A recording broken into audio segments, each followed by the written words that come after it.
Fala galera do nono ano, tudo bem com vocês? Espero que todos estejam bem.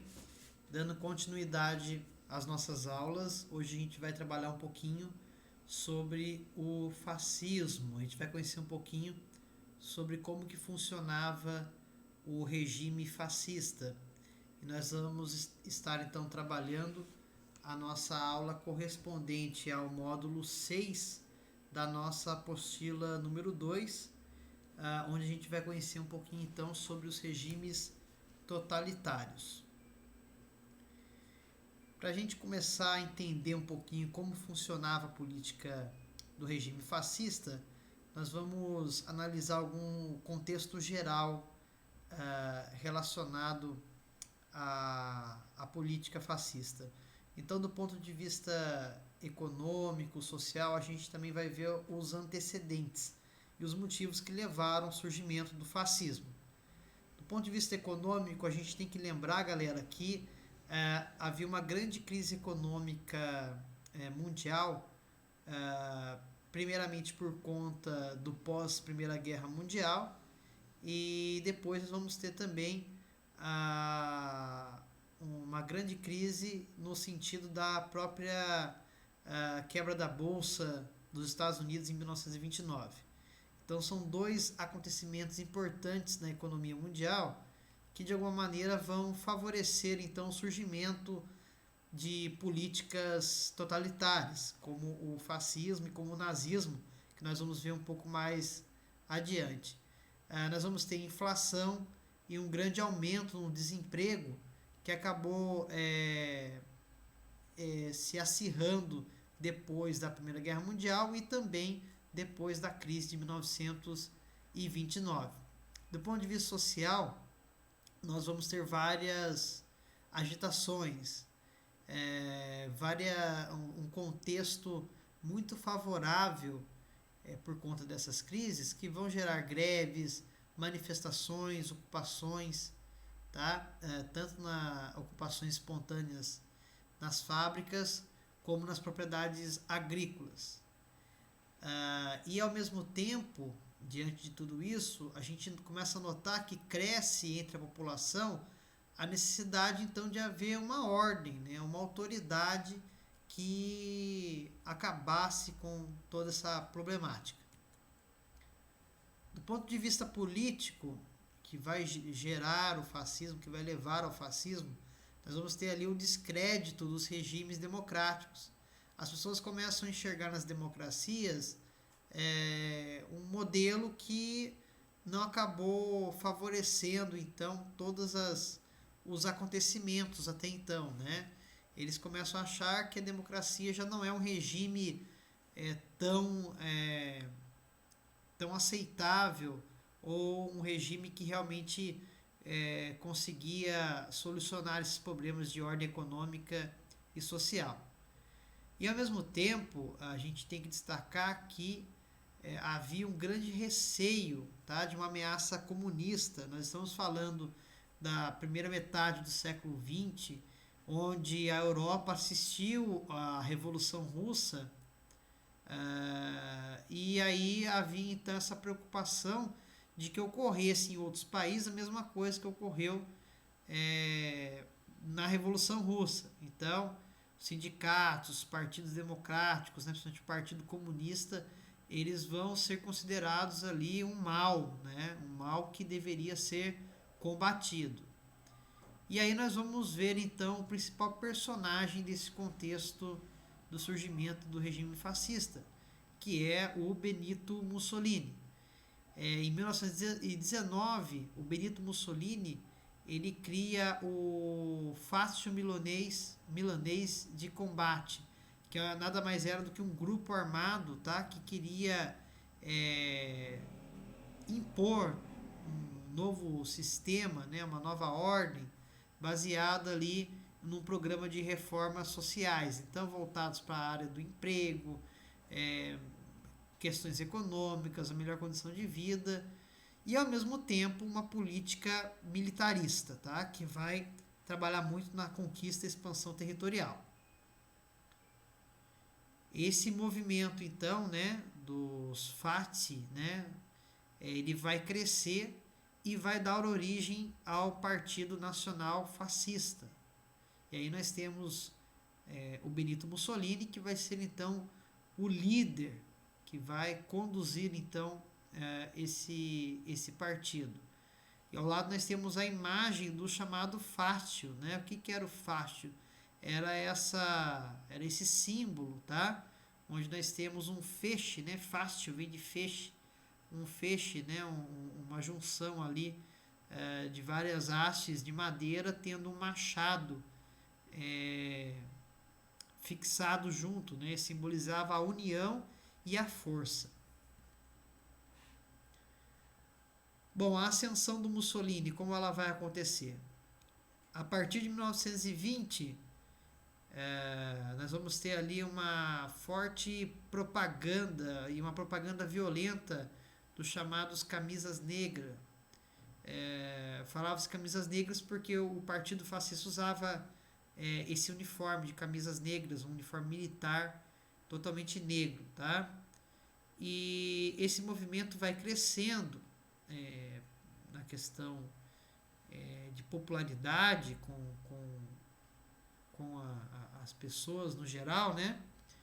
E em 1922, vai ocorrer um golpe de propaganda fascista, onde o Mussolini ele reuniu cerca de 50 mil então dos seus seguidores, os camisas negras, e organiza uma marcha sobre Roma.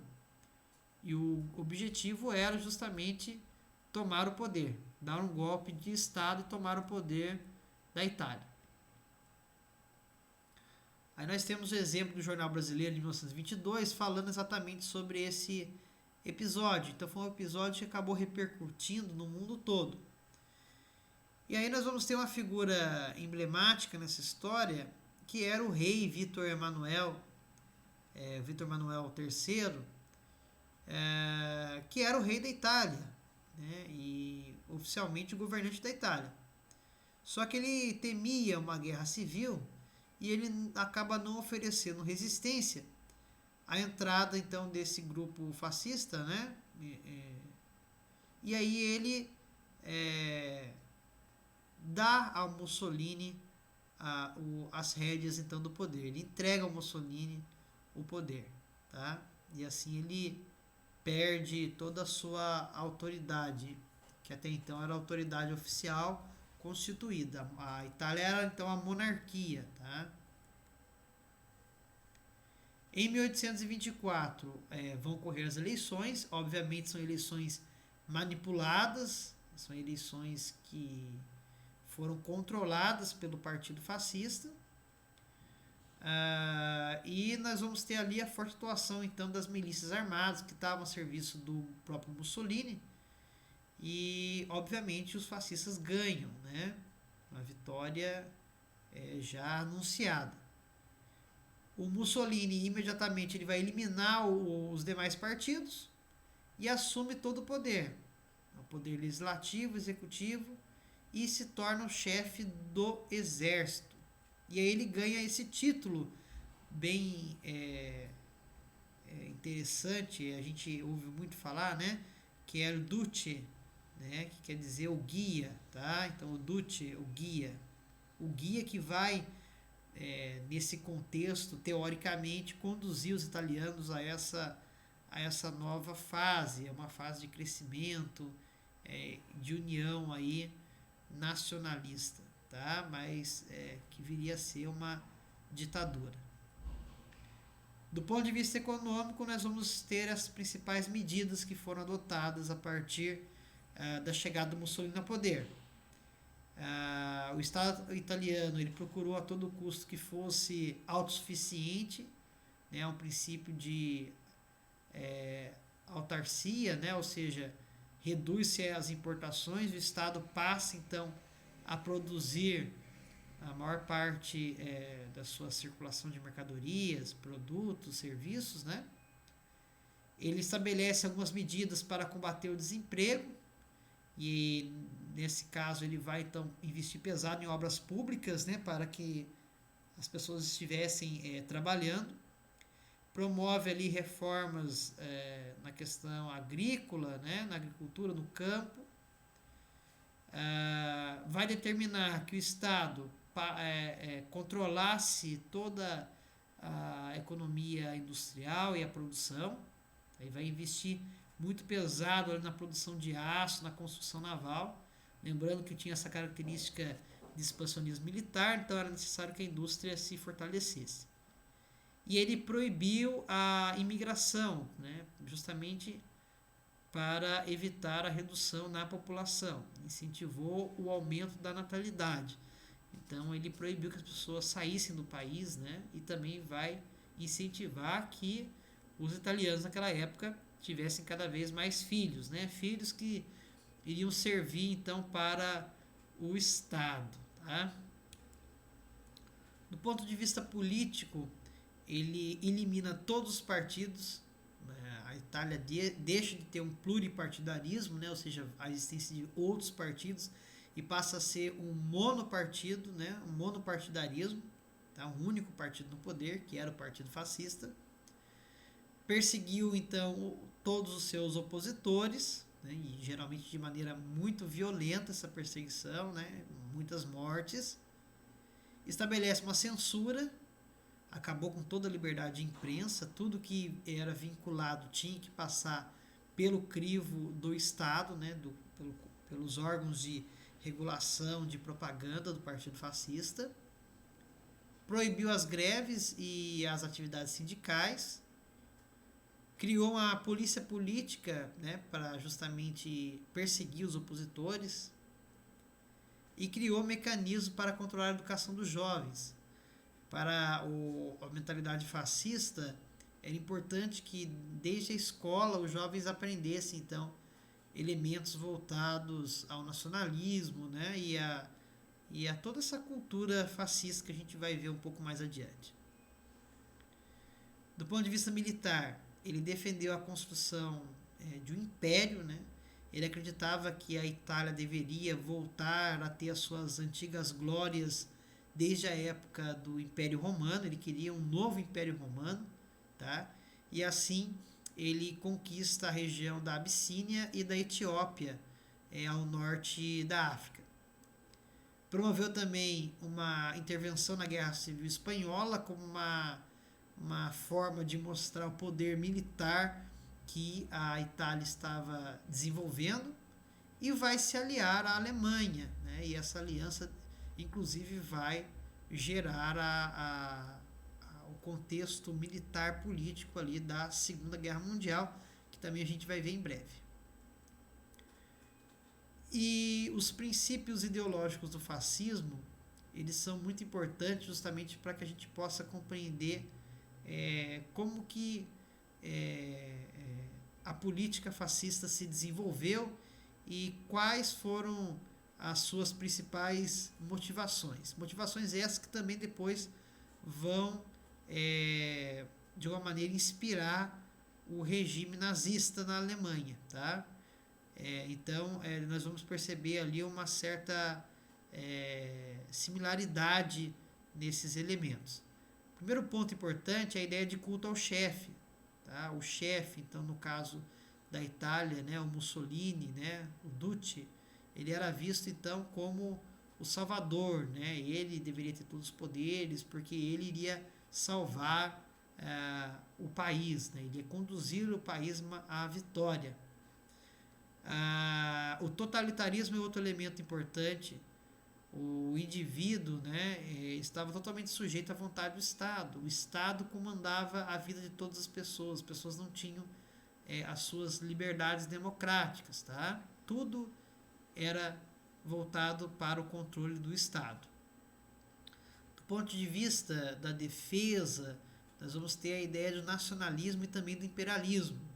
A ideia era uma nação forte, é uma nação que valoriza a sua cultura, a sua identidade, valoriza vários elementos que justamente vão enaltecer aquela cultura, né, em detrimento de muitas outras, e ao mesmo tempo ela é uma nação que ela tem que ser forte, né, forte militarmente, conquistar territórios porque isso é uma forma de restaurar o seu passado, a sua glória. No caso da Itália, como eu falei, o Mussolini queria devolver a ela ali as dimensões da época do Império Romano.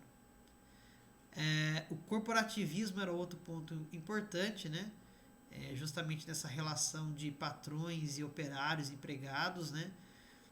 E essa relação estava sempre subordinada ao controle do Estado, não havia uma liberdade plena da economia, né? E nem das atividades.